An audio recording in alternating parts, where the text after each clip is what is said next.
Prosonic experience the finest UPVC windows and doors. 7799779088.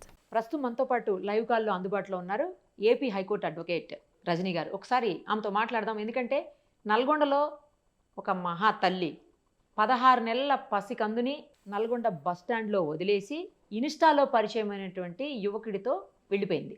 Course పోలీసులు చాలా తక్కువ టైంలోనే ఆమెను పట్టుకోగలిగారు, ట్రేస్ చేశారు, తీసుకొచ్చారు. ఆ బాబుని తండ్రికి ఆమెకు అప్పచెప్పారు, అది వేరే విషయం. కానీ ఇన్స్టాగ్రామ్ పరిచయాలు ఎంత దూరం దారి తీస్తున్నాయి, అసలు వీటికి ఒక అడ్డుకట్ట వేసే అవకాశం ఉందా లేదా, ఎక్కడ దీనికి కత్తెరలబడాలి, అసలు వీటన్నిటి గురించి ఒకసారి రజనీ గారితో మాట్లాడదాం. రజనీ గారు నమస్తే అండి. నమస్తే నిరుపమ గారు. ఎట్లా అండి అసలు ఏంటిది? ఎందుకంటే ఇవాళ రేపు అంతా కూడా మనం చూస్తున్నాము, మొత్తం సోషల్ మీడియా అంతా చాలా ఫాస్ట్గా ఉంది, అందరూ కూడా చాలా యాక్టివ్గా ఉంటున్నారు. ఓకే ఫైన్, అన్నీ తెలుసుకుంటాం, కరెక్టే కొంతవరకు. కానీ ఇదేంటి, ఇన్స్టాలో పరిచయమైన వ్యక్తి కోసం కన్న బిడ్డని వదిలేసి రోడ్డు పైన, అదే రోడ్డు అంటే what I mean bus stand అంటే రోడ్డే కదండి ఆ పిల్లడికి, ఇంకా అక్కడ వదిలేసి ఆమె ఇష్టానికి ఆమె పోయిందంటే ఏమనుకోవాలి? అమ్మతనానికి కూడా వాల్యూ లేకుండా పోయే అంత పరిస్థితులు తీసుకొస్తున్నాయా ఏంటి సోషల్ మీడియా? నాకు అర్థం అవట్లేదు. ముఖ్యంగా నిరుపమ గారు, విద్య విలువలతో కూడి ఉండాలి, లేకపోతే విధ్వంసం ఇలాంటివే జరుగుతుంటాయి అనిపిస్తుంది. నిజంగా చదువుకున్న వాళ్ళు, చదువులేని వాళ్ళు అంటే ఎప్పుడు అనుకుంటాం కామాతురానం నభయం నలజ్జ అంటే కామంతో ఉన్న వాడికి సిగ్గు ఎగ్గు ఉండదు అనే విన్నాం. కానీ బంధాలు, బంధుత్వాలు, బాంధవ్యాలు, మాతృత్వం కూడా ఉండదని ఇలాంటి వాళ్ళ వల్ల ఇంకా గొప్పగా నిరూపితం అవుతుంది. ఒక భర్త తప్పు చేస్తుంటే భార్య ఎంతో మందికి చెప్తుంటది, చూడు నా భర్త ఆవిడతో తిరుగుతున్నాడు, చూడు నా భర్త ఇలా చేస్తున్నాడు, నా భర్త తాగొచ్చు తంతున్నాడు, నా భర్త ఇంకొకరితో సంబంధాలు పెట్టుకున్నారని చెప్పుకుంటారు. కానీ ఒక భార్య వివాహేతర సంబంధాలు పెట్టుకుంటుందని తెలిసి ఆధారంగా పట్టుకొని ఎవరితో చెప్పలేక, ఎవరితోనో చెప్తే నువ్వు చేతగాని వాడివై పక్కకి వెళ్ళింది నీ భార్య అంటారని ఎంతో మంది సూసైడ్లు చేసుకున్నటువంటి కేసులు, పిచ్చి వాళ్ళైపోయినటువంటి పరిస్థితులు, ఈ రోజుకి బిడ్డల కోసం ఓర్పుగా ఓపిగ్గా నలిగిపోతున్నటువంటి సిచ్యువేషన్స్ లో ఉండే మగవాళ్ళు కోకొల్లలైపోయారు. చట్టాలు అంటే ఆడబిడ్డలకే ఎందుకు ఇచ్చినారంటే ఆడబిడ్డలు అల్పులు, బలహీనులు అని అనుకుని. కానీ ఇప్పుడు ఇంత బలవంతంగా ఉన్నారా, లేకపోతే ఇంత భయంకరంగా ఉన్నారా? అరే ఏమర్థం? ఒక మాతృత్వం కోసం తల్లి ఎంత కష్టపడుతుంది, పురుటి నొప్పులంటే పునర్జన్మ. అసలు బిడ్డను వదిలేసి ఆ కాసేపు సుఖం అతను ఏ సౌకర్యాలు ఇవ్వగలుగుతుంది అనుకుంటుంది? అసలు నిజంగా చాలా దారుణం అండి. ఆ ఇన్సిడెంట్ చూశాక ఆ బిడ్డ పరిస్థితి ఏంటి? ఎందుకు కన్నావు నన్ను? నీకు అలాంటి ఆలోచనలు ఉన్నదాని నువ్వు నన్ను ఎందుకు కన్నావు అని నిలదీస్తే, ఇలాంటి వాళ్ళే కదా ఎంతో మంది అనాథ శరణాలయాల్లో ఉన్న బిడ్డలు. చాలా జాలేస్తుందండి. రోడ్డు మీద చెత్త కుప్పల దగ్గర పడేసిన బిడ్డలు, అనాథ శరణాలయంలో పెరుగుతున్నటువంటి బిడ్డలు, తల్లి లేకుండా బిడ్డరాడు. కానీ ఆ తల్లి వదిలేసిందంటే దాని అర్థం ఏంటి? ఎంత దారుణం! ఏ పరిస్థితుల్లో వదిలిందంటే కొన్ని సిచ్యువేషన్స్ ఉంటాయి చాలా బాధాకృతమై ఆ పరిస్థితులను బట్టి. కానీ ఇలాంటివా? ఇన్స్టాగ్రామ్ లో దానికోసం ఇప్పుడు భర్త పరిస్థితి ఏంటండి? ఆ భర్త ఎంత నరకం అనుభవిస్తాడు. భార్య చెప్పుకోవచ్చు 10 మందితో, ఇదిగో నా భర్త ఇలా చేసిన, కానీ ఆ భర్త నలిగి చావు బతుకుల మధ్య కొట్టుమిట్టాడుతున్న పరిస్థితులు. సో ఇటువంటి తల్లులని చూస్తున్నప్పుడు అనిపించింది, నాతి చరామి వివాహ బంధాలు, మాతృత్వాలు పరాయి దేశాల్లో మన దేశం వాళ్ళని చెప్పుకుంటారు. చూడు 7 అడుగులు నడుస్తున్నారు, చూడు అగ్నిహోత్రంలో పూజ చేస్తున్నారు, ఇదిగో బిడ్డలు కలగడం కోసం ఇలా సంతాన సాఫల్య వ్రతాలు చేస్తున్నారు. సో ఇట్లాంటివన్నీ ఉండేటటువంటి భారతదేశంలో ఇలాంటి వాళ్ళ పరిస్థితి చాలా కేసుల్లోనండి. నేను ఒక ఎస్ఐ కేసు చూసినానండి. పాపం ఆ కానిస్టేబుల్ వారి భార్యని ఎంతో కష్టపడి చదివించి ఎస్ఐని చేసినాడు.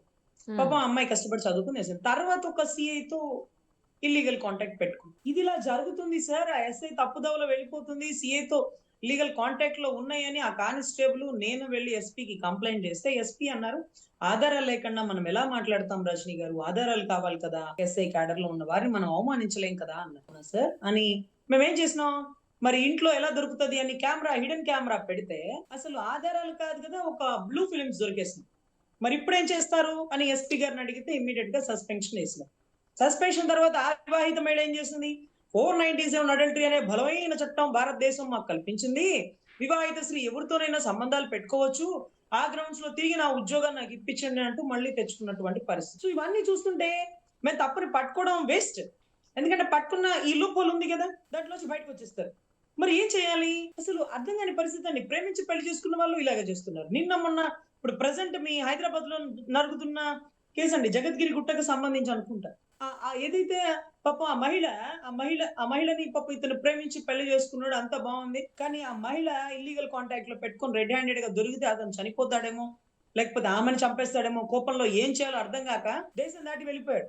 ఆ అమ్మాయి అతని మీద మిస్సింగ్ కంప్లైంట్ ఇచ్చింది. మిస్సింగ్ కంప్లైంట్, ఆ భర్త కనపడట్లేదు అంట. నీ భర్త ఆయన చంటి బిడ్డ, తప్పిపోవడానికి నువ్వు చేసిన అఘాయిత్యాలు ఆకృత్యాలు తట్టుకోలేక దేశం దాటి వెళ్ళిపోయిన పరిస్థితి. సో ఇప్పుడు అతను ఆ దుబాయ్ నుంచి ఎక్కడో ఉన్నాడు, ఆ దుబాయ్ ప్లేస్ నుంచి దుబాయ్ లో ఉన్నాడు, ఆ దుబాయ్ ప్లేస్ నుంచి వీడియో పెట్టినాడు ఎస్ఐకి. అయ్యా నేను మిస్ అయిపోలేదు, నన్ను ఇలా మోసం చేసింది, నేను ఇండియాకి వచ్చి 497 అడల్టరీ గ్రౌండ్ కింద విడాకులు వేసుకుంటాను, చట్టం మాకు ఆ ఒక్క అవకాశం అన్నా ఇచ్చింది, అన్ని అవకాశాలు మహిళలకు ఇస్తే మగవాడు చచ్చిపోవాలా, ఉరేసుకోవాలా, ఇంకా అసలు మేము ఏం చేయాలి అనే పరిస్థితిలో ఉన్నారండి.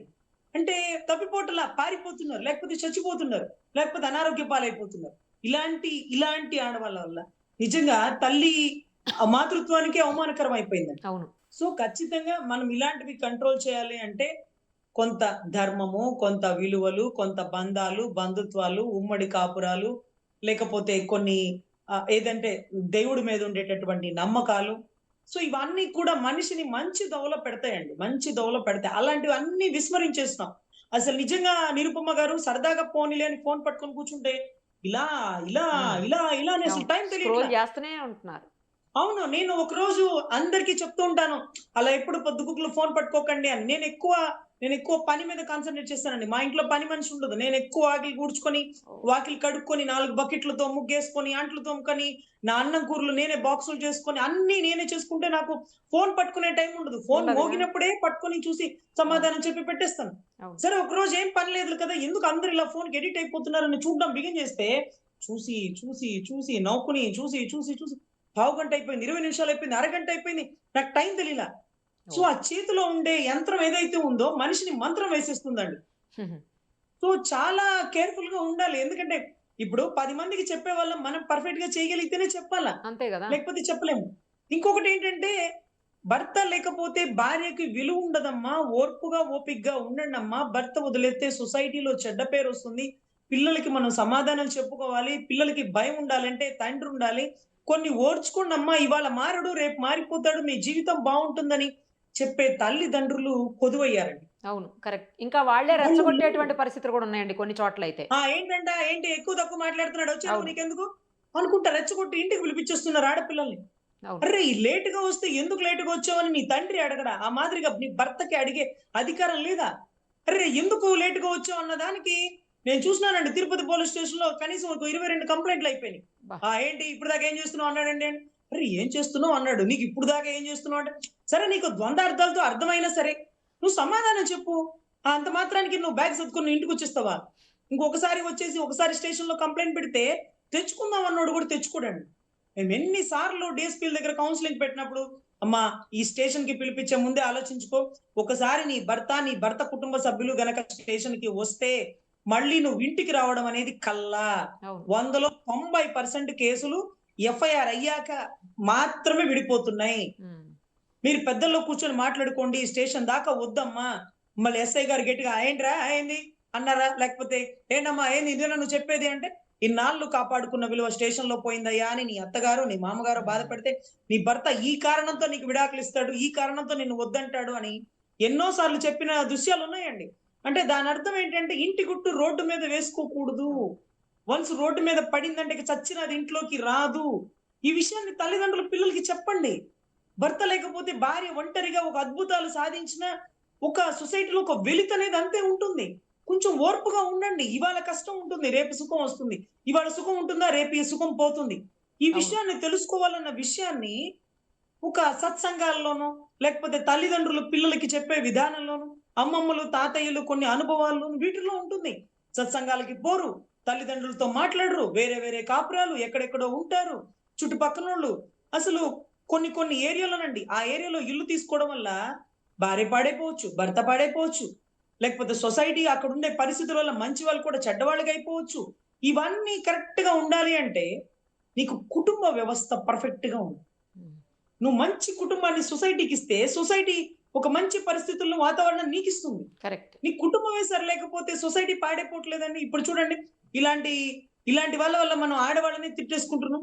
ఎంతమంది ఆడబిడ్డలు తాగొచ్చే భర్తలు, తిరుగుబోతు భర్తలతో అవును. ఓర్పుగా ఉండి బిడ్డలని, ఎంఆర్ఓల్ని, కలెక్టర్ని, ఎస్ఐల్ని, డిఎస్పీల్ని చేయించుకున్నటువంటి తల్లులు ఎంతమంది ఉన్నారో తెలుసా అండి?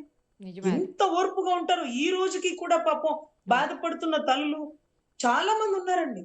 అలాంటి వాళ్ళు చాలా ఓర్పుగా ఉంటారు. కానీ ఇలాంటి వాళ్ళు చూసారా, కాసేపు మాటలు. అసలు మీకు తెలియదు నిరుపమ్మ గారు, ఇన్స్టాగ్రామ్ లో ఫోటోలు, వీడియోలు, అశ్లీలమైన ఫోటోలు. వాడి తేపకి బెదిరిస్తాడు, ఇదిగో నీ ఫోటో బయట పెట్టేస్తానని. అదే కదా. అరే అసలు మాకు అర్థం కావట్లేదు. ఎవడో ఒక ఫోన్ లో ఉండేవాడు నీ ఒంటి మీద చున్నీ తీయమంటే నువ్వు ఎలా తీసేసావు, నీ ఒంటి మీద డ్రెస్ తీయమంటే నువ్వు ఎలా తీసేసావు అంటే నువ్వు వాడికి కంట్రోల్ అయిపోతున్నావా? అంత ఎడిట్ అయిపోతున్నప్పుడు వాడినే పెళ్లి చేసుకో, లేకపోతే ఉన్న బంధాన్ని తెంచేసుకో, విడాకులు ఇచ్చుకో. అంతేకాని నువ్వు ఇక్కడ భర్తని పెట్టుకొని అక్కడ ఫోటోలు, వీడియోలు అన్ని పెట్టేస్తుంటే అసలు చాలా కేసులు నమోదైపోతున్నాయి నిరుపమ్మ గారు. సొసైటీలో ఖచ్చితంగా మార్పు రావాలి. లేకపోతే పోను సొసైటీలో ఒక అబ్బాయిని ఒక అమ్మాయి పెళ్లి చేసుకోవాలన్నా, ఒక అమ్మాయిని ఒక అబ్బాయి పెళ్లి చేసుకోవాలన్నా అసలు భయభ్రాంతులకు గురైపోతున్నారండి. అటు 7 తరాలు ఇటు 7 తరాలు చూడకుండా పెళ్లి చేసుకున్నామా హాంపట్ అయిపోయే పరిస్థితి ఉంది. అందుకనే ఇప్పుడు అవసరం అవుతుంది. వాళ్ళు ఏ కుటుంబం, వాళ్ళ నాన్నగారు ఏ ఊరోళ్ళు, వాళ్ళు ఏ కుటుంబస్తులు, ఇవన్నీ మాట్లాడుకుంటున్నారు. ఎందుకంటే కుటుంబ వ్యవస్థ లేని ఒక ఆడబిడ్డని తెచ్చుకుంటే విలువలు లేనటువంటి పరిస్థితి. అంటే బాండా శుద్ధి లేని పాకమేలా అంటారు చూడండి. అవును. సో అటువంటి పరిస్థితి అయిపోతుంది. సో ఖచ్చితంగా మనము వ్యవస్థలో మార్పు రావాలంటే చదువుకునే విద్యా విధానంలో మార్పు రావాలి, సత్సంగాలు ఉండాలి, మంచి విషయాలు చెప్పే వాళ్ళు ఉండాలి. ఒక్కొక్కసారి చాగంటి గారి ప్రవచనాలు లేకపోతే ఇంకా కొంచెం పెద్ద పెద్ద వాళ్ళు ఇచ్చేటటువంటి ఇవి కూడా పిల్లలకి మనం రెగ్యులర్ గా వినిపించాలి. రోజు ఇదిగో సోషల్ మీడియాని ఎలాగో కంట్రోల్ చేయలేమండి, మనలోనే మార్పు రావాలి మీరు అన్నట్టు. 100% అండి. మనము నేను సైతం ప్రపంచాగ్నికి అగ్నికి ఒకటి ఆహుతిచ్చాను అన్నట్టుగా మనం ఏదో ఒకటి మనం సొసైటీకి ఒక కాంట్రిబ్యూషన్ ఇవ్వాలి. మనం సైతం ముందు మనం మారాలి, తర్వాత వాళ్ళు మారాలి, వీళ్ళు మారాలి. ఇవన్నీ కాదు. నీకు నువ్వు కరెక్ట్ గా ఉన్నావా లేదనేది నువ్వు జనాల్లో నటించే విధానం కాదండి. 4 గోడల మధ్య తలపేసుకుని అద్దంలో చూసుకుని నువ్వేంటనేది నీకు తెలుస్తుంది. బయట వగలమారి ప్రేమంతా పలుకుతావే, బాగున్నారా, తిన్నారా, లోపలికి వచ్చి వాడెందుకు వచ్చాడు మన ఇంటికి, వాళ్ళకి ఎందుకు మనం అన్నం పెట్టాలి, వాళ్ళకి ఎందుకు డబ్బు ఇవ్వాలి అనేది నీ లోపల ఉన్నాయి ఇన్నర్ ఫీలింగ్. కానీ బయట అద్భుతంగా నటించేస్తావు. సో ఈ నటనకి నిజ జీవితానికి మధ్య కొట్టుకులాడుతూ కొన్ని తప్పులు జరిగిపోతుంటాయండి. అలా జరగకుండా ఉండాలంటే నువ్వేంటో నీ ఒరిజినాలిటీ పర్ఫెక్ట్ గా రైట్ పాత్ లో వెళ్ళాలండి. సో దానికి మంచి గురువులు, మంచి కుటుంబం. అందుకే తల్లి, తండ్రి, గురువు తర్వాతే దైవం అండి. ఎందుకంటే దేవుడు వచ్చే మనతో మాట్లాడు, దేవుడు వచ్చే మనతో తప్పని చెప్పడు. కానీ చెప్పగల ముగ్గురిని మనం దూరం చేసుకొని మనం దేవుళ్ళలో వెతికేసుకుంటే మనకు అర్థం కావట్లా. నీ తల్లికి తిండి పెట్టరా బాబు, నాకు నువ్వు ధూప నైవేద్యాలు పెట్టినంత పుణ్యం అనే పరిస్థితికి వచ్చేసారు ఈ రోజు. గురువులు కనీసం స్వార్థం లేకుండా నిస్వార్థంగా ఒక మెసేజ్ ఇస్తారు శిష్యులకి. అలా చేస్తున్నావు పాడైపోతుంది రేపో నీ జీవితం పో, నీలాంటి వాడు రోడ్డు మీద పడి అడుక్కు తింటాడు చదువుకోపోతే అని అంటారు. అంటే దాన్ని బట్టి మన భవిష్యత్తు ఎలా ఉంటుందో చెప్పగలవాడు గురువు. అతని నోట్లోంచి మంచి మాటలు రావాలి. మనం పర్ఫెక్ట్ గా ఉంటే అతనికి మంచి మాటలు వస్తాయి, లేకపోతే అతనన్న మాటలే జరుగుతాయి. ఎందుకంటే తదాస్తు దేవతలు తల్లికి, తండ్రికి, గురువుకి మాత్రమే ఆ శక్తి నింపుతారు. అందరికి తిడితే అవదండి. అందుకే తల్లి జాగ్రత్తగా మాట్లాడు, బిడ్డను ఏదంటే అది అనమాక అని అంటుంటారండి పెద్దలు. సో ఖచ్చితంగా ఇలాంటి విషయాలు పిల్లలకి చెప్తూ పిల్లల్ని మంచి డైరెక్షన్ లో పెంచాలని కోరుకుంటున్నానండి. దానివల్ల చూడండి, ఇలాంటి ఇన్స్టాగ్రామ్ వల్ల కాసేపు ఆ క్షణాల కోసం, క్షణికావేశాల కోసం లోబడి అంత గొప్ప మాతృత్వాన్ని పక్కన పడేసి వెళ్ళిపోయిన ఆడబిడ్డ నిజంగా ఆ ఒక వివాహితురాలకి ఒక తప్పు చేస్తుంది, ఒక వివాహిత సంబంధానికి తప్పు చేస్తుంది, ఒక మాతృత్వానికి తప్పు చేస్తుంది, సొసైటీలో ఒక బ్యాడ్ మెసేజ్ ఇచ్చేస్తున్నారు. అవును, రైట్ అండి. థ్యాంక్ యూ సో మచ్, చాలా బాగా చెప్పారు. Thank you. నమస్తే. సుమన్ టీవీలో మీ పర్సనల్ అండ్ బిజినెస్ ప్రమోషన్స్ కోసం కింది నెంబర్కి కాంటాక్ట్ చేయండి.